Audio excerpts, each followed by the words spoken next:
The Cincinnati Reds leaked their contract offer to Elly De La Cruz for the same reason that we keep hearing about their effort to sign Kyle Schwarber.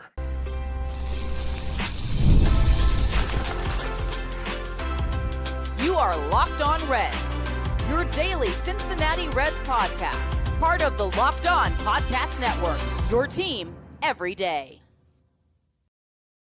Welcome into the Locked On Reds podcast. Locked On Reds is part of the Locked On Podcast Network, and now the #1 sports podcast network in all the land. Thank you very, very much. And as always, we are your team every day. My name's Steven Offenbaker. His name's Jeff Carr. We are lifelong Cincinnati Reds fans. We love baseball. We love the Reds. We have been talking about them for now a combined 16 seasons. That's a long time and a lot of Reds talk, but we love doing it. We love talking Cincinnati Reds baseball with you.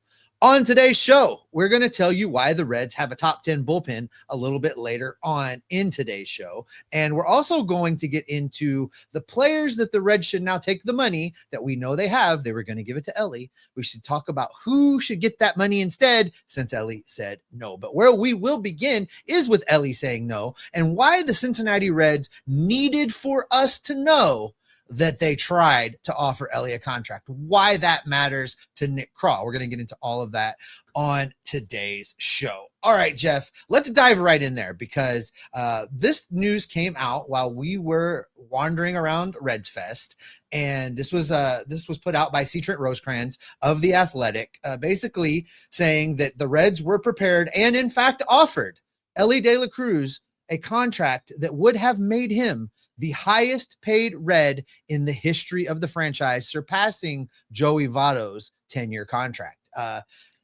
First off, did this surprise you? And what are your initial reactions to the offer and the rejection?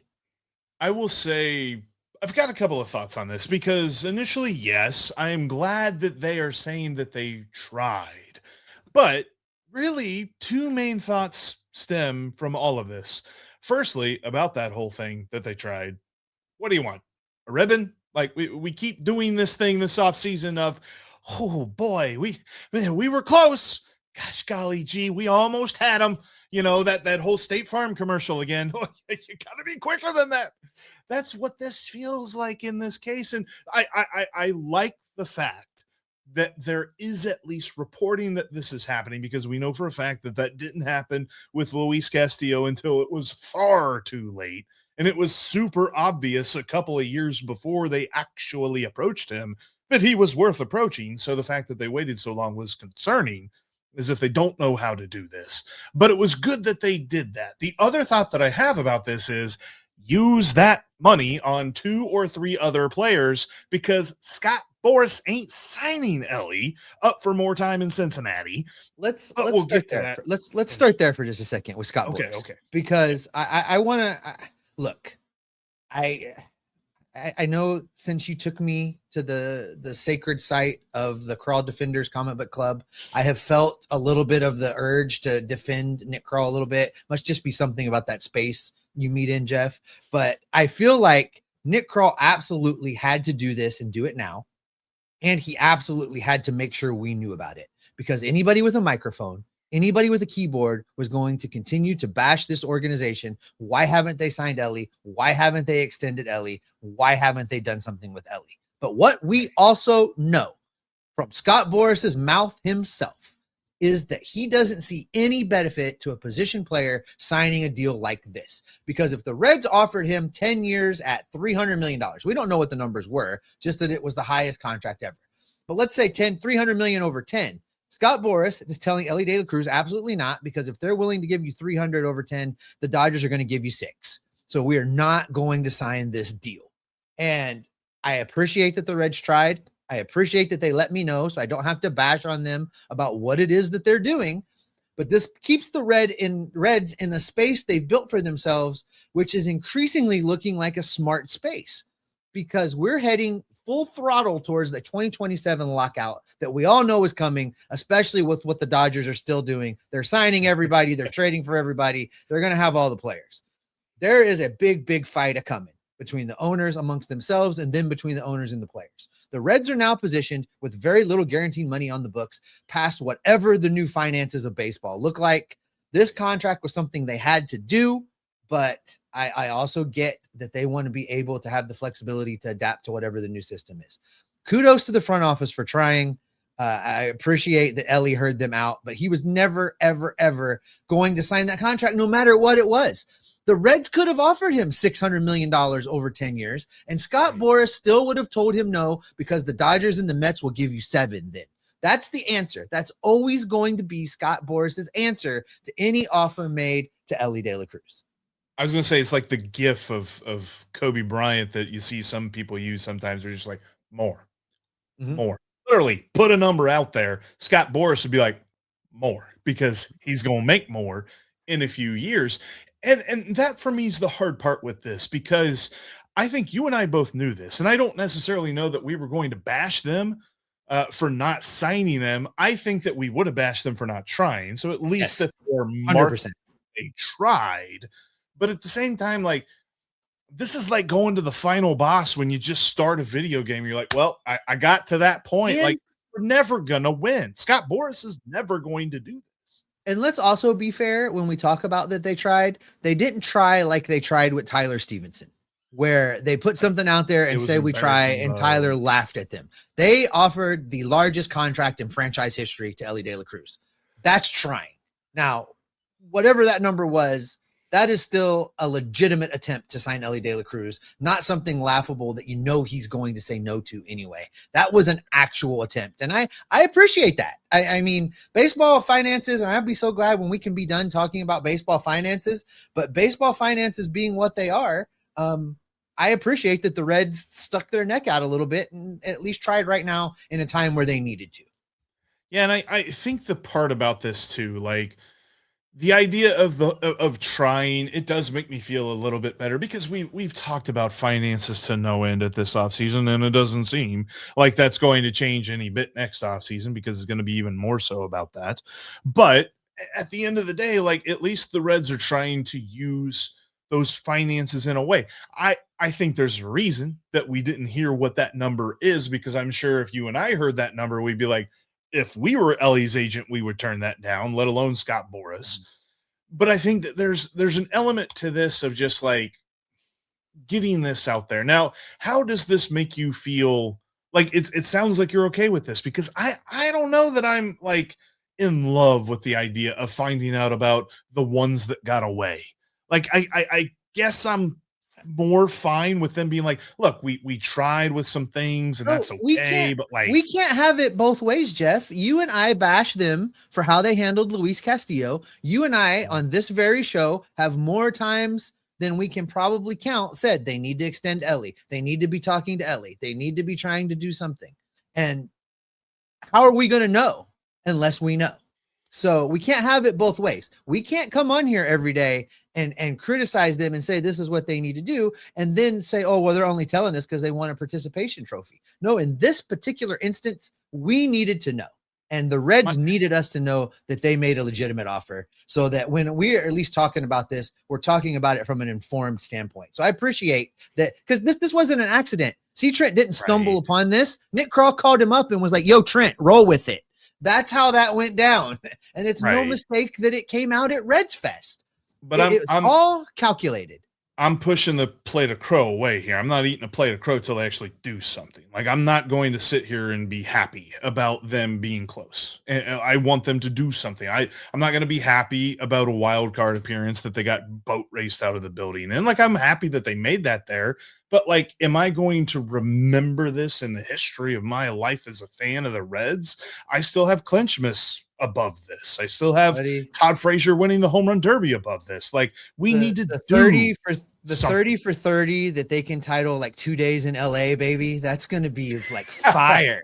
I can't wait for that to drop. But I know this though. I will take this and spin this into the good news that it is, because now we know that the Reds have money. And coming up next, we know how that money can be better spent elsewhere. Tax season doesn't have to take over your life. This year, TurboTax is making it easier than ever to just hand things off and move on with your day. With TurboTax full service, you can have your taxes done for you by a trusted local expert, start to finish, without the stress or the guesswork. Instead of spending hours trying to figure out forms, you can meet with a local TurboTax expert in person or connect online. They handle everything from W-2s to self-employed forms and work to get you every deduction. You can upload your documentation, go on about your day, and get updates right in the TurboTax app. It's a huge time saver and gives real peace of mind knowing the experts are handling it all for you. For a limited time, you can have your taxes done by a local TurboTax expert for just $150 all in. And if a TurboTax expert didn't file for you last year, just file by February 28th. Take taxes off your plate and get back into your life. Visit turbotax.com/local to book your appointment today.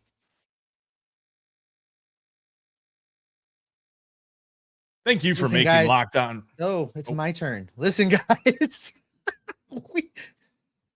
Sorry. I thought it was my turn. No, I think it was your turn. I don't know. Welcome back, folks. All right, whatever. You live your team every day. You should get more of us ad-free by joining the Locked On Reds Everydayer Club. Go to lockedonreds.supercast.com. It's $5 a month or $50 for the year. My bad. Yeah, you're good. You're just really excited to talk about this, apparently, which is a good thing. But we know that the Reds have money now, and I don't want to hear any report, and I'm sure we're going to hear it like, well, we had money back in April, but we used all that money on the bullpen. Now we can't sign anybody else. No, they've got money earmarked for long-term extensions. And it's not that Elly De La Cruz isn't worth signing. He is the most worth signing on this roster, but he's not going to do it. So instead of throwing crap up against the wall and hoping it sticks, you've got a couple of guys, 2 or 3, that you can use this money, go sign right now, and they ought to do it. Yeah, I agree. And a couple of names are very easy, and you and I agree on them right out of the gate. They're starting pitchers. It's Nick Lodolo and Andrew Abbott. And if you handle the structure of those extensions correctly, you can do it just basically how you handled Hunter Green. You get them signed, you buy out their arbitration, you have a stable number, you tack on kind of a decent 1 or 2 years of their free agency with a nice payout. And by the time you get into that, you're going to be getting very close to when you need to have the same conversation about Burns and Louder. And then you can trade the older 2 to resupply and sign the younger 2. And this is where you get into an area of sustainability and continuing to reload the system and keep guys here. It's a no-brainer to me, those 2 guys, Jeff. I don't know if you feel differently about it, but I look around this team, and those are like the first 2 guys that just jump off the page at me in Lodolo and Abbott. I think there's a lot of people that have just decided that they think that Nick Lodolo is completely injury prone and not good. And I think it would surprise them to know that he made exactly 1 less start than Andrew Abbott did last year. And it was because Terry Francona decided he had to pitch out of the bullpen there in that final game. But I really feel like both of those guys, you lock them up with Hunter Green, you have made a sustainable pitching nucleus. And they've talked for years that they wanted to rehabilitate the pitching development for this organization. They've done that. The next step of that is to make sure that they retain the talent that they develop. And I think that this would just be it would be a recognition of that. Recognition of that. I'm making up words. Recognition, a recognition of that. Woo! And I think that Alabama. those are the 2 clear ones.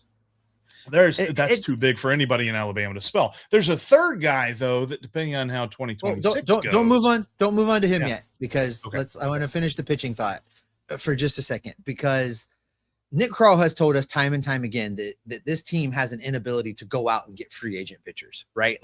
They have said those words. This is not us speculating or trying to read between the lines. Nick Krall has said those words. They have a really hard time going out and signing free agent starting pitching. This is the answer. You to buy out just a year or 2 of those free agent years. And the Hunter Green contract was really a thing of beauty. And if you continue to do that with these starting pitchers that have clearly demonstrated that they're good, you can kind of start to build around that. And I think that's the right way to go. I think that's the smart play. And I hope they're already having those conversations. I mean, we don't know, but I hope they're already having those conversations. And to tack on to that, like, I think another thing to really just drive home this point is that both guys, so Nick Lodolo, you could make the possible argument for because he dealt with injuries in years 2 and 3, but even around that, he still has amassed 8.5 career WAR, and this is his first year of arbitration. Andrew Abbott in 3 seasons has over 11 wins above replacement. Both of these guys are deserving, and at least according to a guy that I like to follow, he's a great like analytics guy on Twitter, a guy named Thomas Nestico. I forget what his Twitter handle is. I should have looked it up, but he had rated, according to analytics and a lot of other stuff, the top 50 starting pitchers in Major League Baseball headed into this year. 4 of them are Reds. And 3 of them. He also had Chase Burns in there as well. But they really need to lock these guys up. And I think that's the obvious. We can take, record-setting money where we're going to give to Elly and split it up and settle our pitching staff for the long term. So this third guy we're going to talk about is going to be the one that sets the comment section ablaze. There's going to definitely be some pushback on this. But to be clear, we're not saying do it right now. We're saying wait till the end of the 2026 season. But if Matt McLain rebounds and becomes the guy that we think he is, that I for sure think he is, he'll be somewhere closer to what he was his rookie year and a lot farther away from what he was last season. If that's the guy we get playing second base in 2026, he should get an extension. We talked about this. I could see him wearing the C on his chest and actually being the captain of this team moving forward if they get him locked up. I think that there is more than just performance that plays into this as well, because remember that Matt McLain coming up through the minors, and when he made his debut, we looked at him and we looped him in with Elly and a couple of other guys because when he got here, his agent was Scott Boras. He made a change of that last year. He changed to a different agency. I forget exactly what the agency is called, but he fired Scott Boras and got somebody else. That, to me, tells me that he has an interest in wanting to stay here long term. So there's an interest on his part. He's bought into this team. And if his performance bears itself out, like if he has another year like 2025, we're not talking about an extension. We're talking about some other things. But if he gets back to 2024, if he is meeting what projection systems have him for 2026, which Zips has him around 3 WAR. If he's at 3 WAR, extend that man by the end of the regular season and set him up for a long-term commitment here in Cincinnati, because it really feels like everything else is being put into an order that makes sense to sign him long-term here. Now, I want to throw you one more curveball that's not in the rundown, because I love it when you do the rundown and I can just throw things at you. It makes me happy. Should the Cincinnati Reds go the Atlanta Braves route and give Sal Stewart a contract extension right now, today?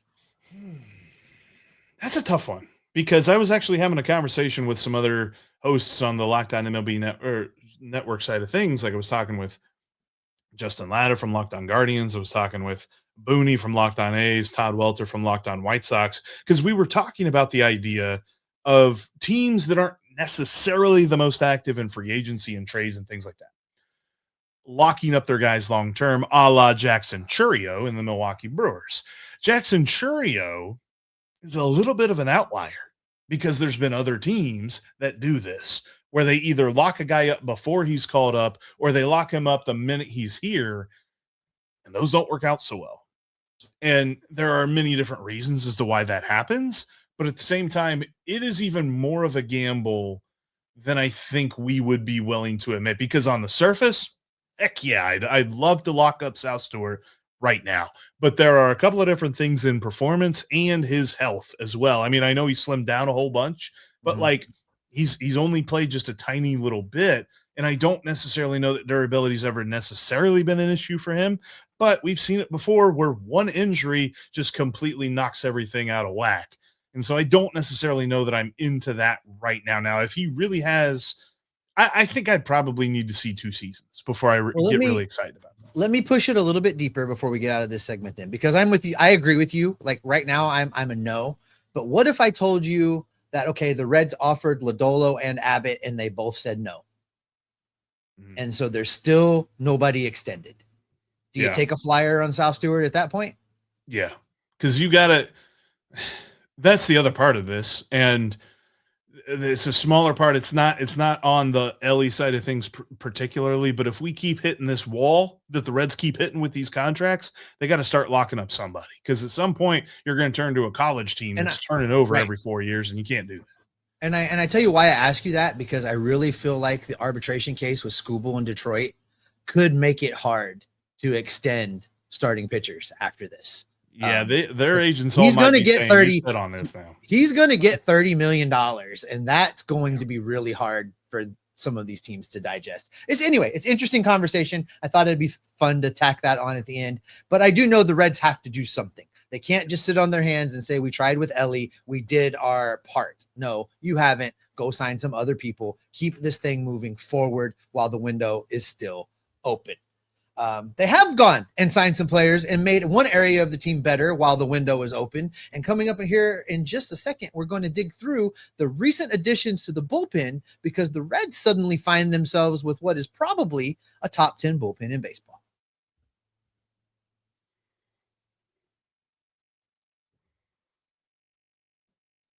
If you can't watch us here on YouTube, you can follow us on all of the audio podcasting apps out there. We're on pretty much every single one. Make sure you go find us, click subscribe. Also, if you're interested in an ad-free environment, you can join the Everydayer Club. $5 a month in the audio channel, ad-free, Locked On Reds. For those that are interested, it's also going to give you access to the Discord server, where you not only get to talk to Jeff and I, but you get to talk to every single Locked On host from every single Locked On show, plus access to a lot of other exclusives that you only are going to get there being a member of the Everydayer Club. If you're interested, drop down in the show description. There's a link down there where you can get started today. All right, Jeff, the Cincinnati Reds have good starting pitching, borderline great starting pitching.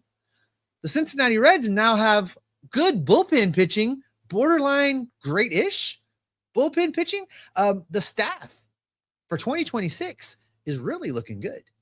Yeah, they are great on paper. Obviously, you don't play the game on paper. We got to see how this all works out. But the unit that Nick Krall has put together, as much as I said after the Reds brought back Emilio Pagán that they could probably withstand not spending any more money on the bullpen and going, Nick Krall said, oh, you don't even know how much more work I'm going to put into this thing, because they added Pierce Johnson. They added two lefties in Caleb Ferguson and Brock Burke. And albeit they did lose some talent, because I keep hearing this from, different folks around the Reds where they're just like, boy, oh boy, Scott Barlow, Nick Martinez, Brent Suter, those guys, they're gone. I would like to point out the fact that when you put all of them together, Steve, you have 135, 136, 156 and 2/3 innings that the Reds lost from Brent Suter, Scott Barlow, and Nick Martinez. When you just look at Caleb Ferguson, Brock Burke, and Pierce Johnson, Pagán probably cancels himself out since he stayed. It's not like he's replacing anybody. He's still him. But Pierce Johnson, Caleb Ferguson, and Brock Burke, when you put them all together, is even more innings than what the Reds lost. So not only are you replacing what the Reds lost out of the bullpen, but you are also replacing innings that the Reds inevitably had to give to guys like Ryan Richardson. They had to give to a bad Sam Maul, the bad version of Sam Maul. They had to give to, a couple of innings to Joe La Sorsa. God help us. Joe La Sorsa threw 6 2/3 innings last year, Steve. And did you know that Raver San Martin had one relief appearance of an inning and 2/3? I forgot that name existed. I'm not going to lie. I did know that. Listen, the way this is shaking out, the A group, B group thing that we like to do, I'm not sure where everybody lands anymore. Yeah. We're going to have to do some deep diving on this. It's a really great problem to have, but there are guys that I was looking at being like bridge to A, like guys like Connor Phillips, that I think are going to be fighting for a job. Brandon Williamson, I was pretty adamant that I wanted to see him as like the long arm swing guy in the bullpen. I've changed my mind with the signing of these two lefties. I think you put Brandon Williamson down in Louisville and he's your next guy up. Yep. If there's a need in the starting pitching, what they've done with the bullpen has also directly benefited the starting rotation, because you're going to have Rhett Lauder and Brandon Williamson as the 1-2 punch in the Louisville rotation, ready to go whenever you need a starting pitcher at the big league level. That's a luxury that this team's going to carry into 2026. And that's because Nick Krall's done such a good job of rebuilding this bullpen. I don't think Sam Moll makes this team. Looking at these lefties, are you going to carry a third lefty and it's going to be Sam Moll? I don't think so. I think it'll depend. Like spring training, we will actually have a real big bona fide battle for the final 2 bullpen spots. And the reason I say 2 is that if you want to be that guy and pencil in Sam Moll and pencil in Connor Phillips, okay. I don't think the Reds are doing that. I think that they're leaving both of those spots open. You've got 6 spots that are spoken for in Emilio Pagán, Tony Santillan, Pierce Johnson, Caleb Ferguson, Brock Burke, the new guy you got from the Angels, and Graham Ashcraft. Those are your obvious 6. None of those guys' seats are in jeopardy so long as they're healthy. The other 2 spots now are being contested for Sam Moll, Connor Phillips, Luis May, Zach Maxwell, and to a much lesser extent, but I'm sure that they're in the runnings just a little bit because they've been here before, Ian Jabot and Lyon Richardson. I still think that there's a lot more upside with the first 4 guys and Moll, Phillips, May, and Maxwell. I'm a bit more of a Moll believer than you are, and that's fine. It's a middle relief option. It's not like we're talking about like the biggest part of the team, but I'm still a little bit more of a believer in him. But I still think that like the Reds did well to not say, yes, we are relying on Sam Moll. We are relying on Connor Phillips. They are now putting the challenge back on them for them to show them that they deserve their spot. Yeah, and then, you know, the aforementioned Brendan Williamson, I think, will be in Louisville. Rhett Lauder is going to be down in Louisville. And Julian Aguiar is coming back from injury as well. He'll be the number 3 guy down in Louisville. I mean, the pitching is looking really good. Teddy, again, it's on paper. Jose Franco, like, yeah. Like you've got a ridiculously deep, if you are the most ardent conservative evaluator imaginable, and you look at the Reds starting pitching depth, you say they got 7 pitchers. Like that's the most conservative. And I think it's more likely they got 8 or 9 starting pitchers that you legitimately are fine with. Gone are the days that we're talking about. Was it Matthew Mario, Brandon Lee Brandt? Listen, Scott Feldman is not walking through that door. Feldman. I mean, but he was even signed. Like I'm trying to think of like really random, like we had to call this guy up from AAA because we just ran out of depth. Right. Lee Brandt last year was that guy? Lee Brandt, Randy Wynn, you know, I mean, kudos to them. Those guys really worked hard to get to where they were in their careers, but they are not the guys that the Reds have now. The Reds have legitimate depth if they need. And look, this is the other part of this, because when we eventually get around to talking about Chase Burns and how impactful he's going to be on this season, there's going to be some people that are just like, well, yeah, but he's going to be on an innings limit, right? Okay, fine. There's plenty of guys to put there in that spot. You know, we always talk about maybe they could piggyback this guy and piggyback that guy and piggyback. Well, they can just piggyback the season. You can roll with Chase Burns, and then when he's done, you bring up Rhett Lauder and he finishes it out, and they piggyback off of each other. Are we to the point in the season or the year where we start talking about could they go 6-man rotation? Dude, we do it once a year, right? Like, why not? It's almost that time, I think. Show incoming, folks, for the everydayers. The obligatory 6-man rotation episodes coming soon.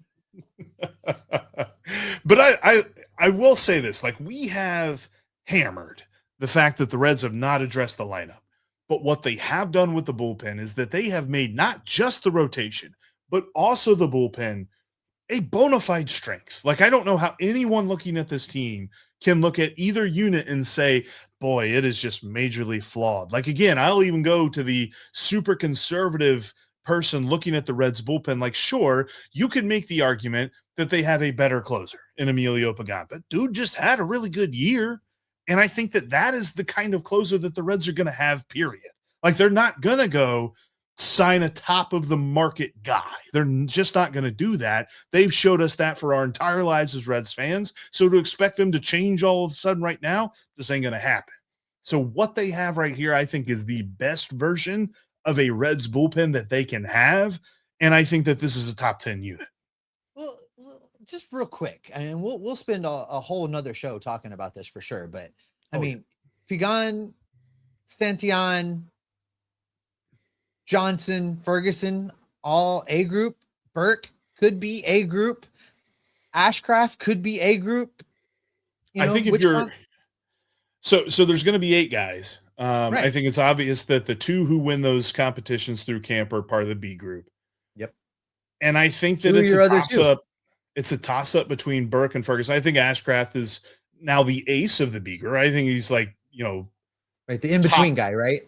Top B man, yeah. And then Burke or Ferguson, I think it's a real legitimate argument as to who is in the A group between those two, because those two guys have done it for a good long while. So I think it's actually could be split between 4 and 4 for the bullpen. The 4A group could be Pagán, Santillan, Burke, Ferguson. Ashcraft is your bridge in the middle, and then the rest of the guys are your B group. That's a really good bullpen. Yeah, because I mean, you're talking about a game like, and I was talking with somebody about this, and I'm forgetting who, getting old.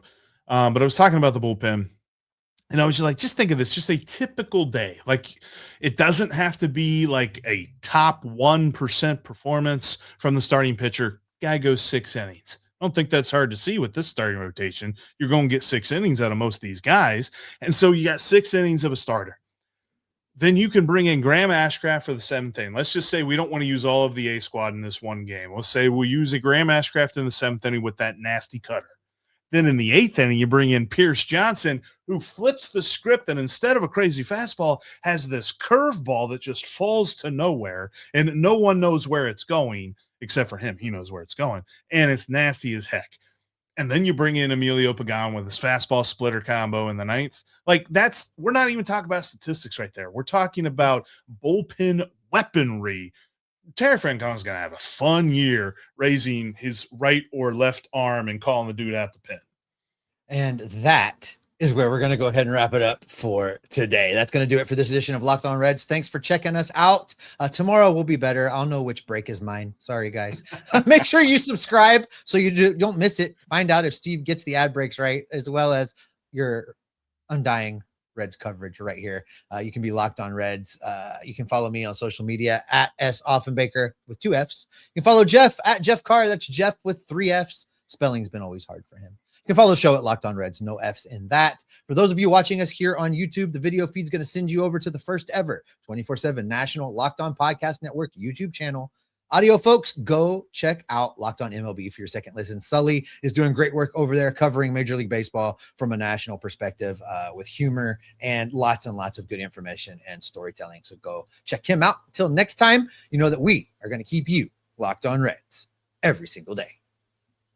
Look, I just want to give you some good recognition for a minute and let you know that you are close to 1,000 batting average with knowing the breaks. You're close. Close. So close.